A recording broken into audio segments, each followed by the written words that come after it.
Querido Jesus, lerei agora as páginas da tua vida, que elas me levem a te amar cada vez mais e que tuas palavras firam o meu coração e me levem a mudar de vida. O evangelho de hoje é o evangelho de São Marcos, capítulo 10, versículos 35 a 45. Naquele tempo, Tiago e João, filhos de Zebedeu, foram a Jesus e lhe disseram: Mestre, queremos que faças por nós o que vamos pedir. Ele perguntou: O que quereis que eu vos faça? Eles responderam: Deixa-nos sentar um à tua direita e outro à tua esquerda, quando estiveres na tua glória. Jesus então lhes disse: Vós não sabeis o que pedis. Por acaso podeis beber o cálice que eu vou beber? Podeis ser batizados com o batismo com que vou ser batizado? Eles responderam: Podemos. E ele lhes disse: Vós bebereis o cálice que eu devo beber e sereis batizados com o batismo com que eu devo ser batizado. Mas não depende de mim conceder o lugar à minha direita ou à minha esquerda. É para aqueles a quem foi reservado. Quando os outros 10 discípulos ouviram isso, indignaram-se com Tiago e João. Jesus os chamou e disse: Vós sabeis que os chefes das nações as oprimem e os grandes as tiranizam. Mas entre vós não deve ser assim. Quem quiser ser grande, seja vosso servo, e quem quiser ser o primeiro, seja o escravo de todos. Porque o Filho do Homem não veio para ser servido, mas para servir e dar a sua vida como resgate para muitos. Palavra da salvação. Glória a vós, Senhor. Vamos olhar para Jesus como o discípulo diante do Mestre, como o menino junto da sua mãe. Assim devemos estar em todas as nossas ocupações, diante de Cristo. O filho aprende a falar ouvindo a sua mãe, esforçando-se por copiar as suas palavras. Da mesma forma, vendo Jesus fazer e agir, aprendemos a conduzir-nos como ele. A vida cristã consiste na imitação da do Mestre, pois ele se encarnou deixando-nos o exemplo para que sigamos os seus passos. São Paulo exortava os primeiros cristãos a imitarem o Senhor com estas palavras: Tende entre vós os mesmos sentimentos que teve Cristo Jesus. Ele é o nosso modelo de toda a santidade. A nossa santidade não consiste tanto numa imitação externa de Jesus, mas em permitir que o nosso ser mais profundo se vá configurando com Cristo. Despojai-vos do homem velho com todas as suas obras e revesti-vos do homem novo, recomendava São Paulo aos Colossenses. Esta renovação diária significa limar constantemente os nossos costumes, expurgar da nossa vida os defeitos humanos e morais, suprimir o que não combina com a vida de Cristo. Mas significa, sobretudo, procurar que os nossos sentimentos sobre os homens, sobre as realidades criadas, sobre a tribulação, se pareçam cada dia mais com as que teve Jesus em circunstâncias semelhantes, de tal maneira que a nossa vida seja, em certo sentido, um prolongamento da sua, pois Deus nos predestinou para sermos conformes com a imagem do seu Filho. A própria graça divina, na medida em que correspondemos à ação contínua do Espírito Santo, vai acentuando a nossa semelhança com Cristo.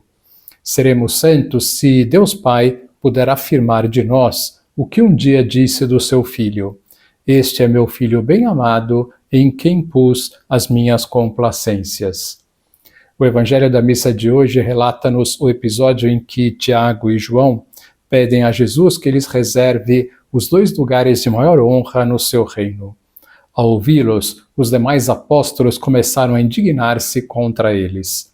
Jesus disse-lhes então: Vós sabeis que os que são reconhecidos como soberanos das nações as dominam e que os seus príncipes lhes fazem sentir o seu poder. Porém, entre vós não deve ser assim, mas quem quiser ser grande, faça-se vosso servo, e quem entre vós quiser ser o primeiro, faça-se escravo de todos. E dá-lhes a razão suprema, porque o Filho do Homem não veio para ser servido, mas para servir e dar a sua vida em redenção de muitos. Em diversas ocasiões, o Senhor proclamará que não veio para ser servido, mas para servir. Toda a sua vida foi um serviço contínuo e a sua doutrina é um apelo constante aos homens para que se esqueçam de si próprios e se deem aos outros. Percorreu os caminhos da Palestina servindo a cada um. Permaneceu para sempre na sua igreja e de modo particular na Sagrada Eucaristia, para nos servir diariamente com a sua companhia, com a sua humildade, com a sua graça. Na noite anterior à sua paixão e morte, querendo ensinar algo de suma importância, e para que ficasse sempre clara esta característica essencial do cristão, lavou os pés aos seus discípulos para que eles fizessem também o mesmo. Nós, os cristãos, que queremos imitar o Senhor, temos que dispor-nos a fazer da vida um serviço alegre a Deus e aos outros, sem esperar nada em troca. Dispor-nos a servir mesmo aos que não agradecerão o serviço que lhes prestarmos. Haverá ocasiões em que muitos não entenderão esta atitude de disponibilidade alegre. Bastar-nos-á então saber que Cristo a entende e nos acolhe como verdadeiros discípulos seus. O orgulho do cristão, entre aspas, será precisamente este: servir como Jesus serviu. Mas só aprenderemos a dar-nos, a estar disponíveis, quando estivermos perto de Jesus. O nosso serviço a Deus e aos outros deve estar impregnado de humildade, mas alguma vez pode caber-nos a honra de levar Cristo aos outros, como a coube ao burrinho sobre o qual Jesus entrou em Jerusalém. Então, mais do que nunca, temos de estar dispostos a purificar a intenção, se for preciso. Quando me elogiam, escreveu aquele que mais tarde seria João Paulo I, experimento a necessidade de comparar-me com o jumento que levava Cristo no dia de Ramos. E digo de mim para mim, como teriam rido do burro se, ao escutar os aplausos da multidão, tivesse ficado cheio de soberba e tivesse começado, asno como era, a acenar agradecimentos à direita e à esquerda. Não bastou cair em semelhante ridículo. A nossa disponibilidade para as necessidades alheias deve levar-nos a ajudar os outros de tal forma que, sempre que seja possível, não o percebam e assim não possam dar-nos nenhuma recompensa em troca, nem sequer um sorriso esboçado. Basta-nos o olhar de Jesus sobre nós. Já é suficiente recompensa. O serviço deve ser alegre, como nos recomenda a Sagrada Escritura. Servir o Senhor com alegria, especialmente nos trabalhos da convivência diária que possam ser mais difíceis ou ingratos e que costumam ser com frequência os mais necessários.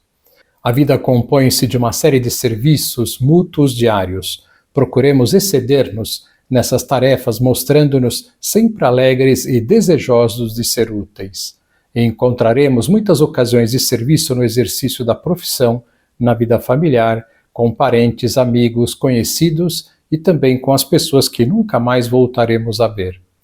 Quando somos generosos na nossa entrega aos outros, sem indagar se a merecem ou não, sem ficar muito preocupados se não nos agradecem, compreenderemos que servir é reinar com Cristo.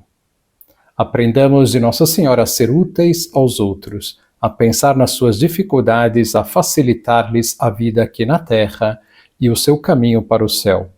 Ela nos dá exemplo. No meio do júbilo da festa em Caná, apenas Maria repara na falta de vinho.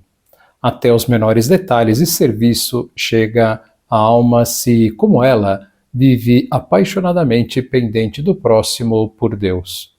Então, encontramos facilmente Jesus que vem ao nosso encontro e nos diz: todas as vezes que fizestes isto a um destes meus irmãos mais pequeninos, a mim o fizestes. Agora vos dou a bênção para este dia, a bênção de Deus Todo-Poderoso, Pai, Filho e Espírito Santo, esteja sempre convosco e permaneça para sempre. Amém.